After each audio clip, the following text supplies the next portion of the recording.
In the past, we've had English, history, and science as separate classes, but now we've put them together into an integrated class called Humans in the Natural World. What's pretty phenomenal about this class is the fact that it actually is integrated. So you'll get to learn history in the context of science. You'll learn poetry in the context of economics. That's what this class is all about. It's taking all of these subjects, which we've placed into small ivory silos, and we've taught independently for so many years, and saying, in the 21st century, really, the questions are going to be about pulling all of this together. So why don't we teach it together?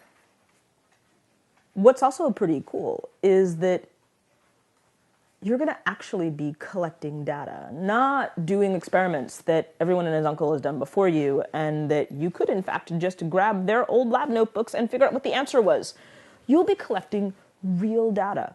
You'll be asking real questions. You'll learn how to use GIS, which is this incredible geography system, which allows us to really pinpoint things on the land. It's about removing ambiguity. It's about understanding what a fact is. It's really about learning how to learn, learning how to analyze. It's an awesome class. It's taken us 2 years to design it. But that's not all of the ninth grade curriculum. The ninth grade curriculum actually has 4 parts, and Humans in the Natural World is just one of the 4 parts.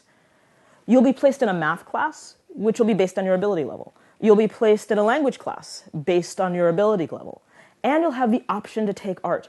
So the ninth grade curriculum actually contains English, math, language, history, science, and art, all in the ninth grade. International students are well represented at the Putney School, and they'll be involved in Human in the Natural World as well. Yes, for international students, they will be able to take a separate ESOL class, but they'll also be in the Humans in the Natural World class. In addition, they'll be placed in a math class, and they'll also have the option for art. The planning for Humans in the Natural World started about 2 years ago, when we began to think about the fact that there really isn't any good reason to separate the disciplines. In fact, if you think about the best questions you have, the most important questions you have, the things that you really need to answer, you don't take one path to get the answer.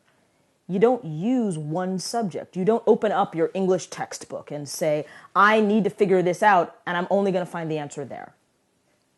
You actually pull from everything you know to answer those questions that you really care about.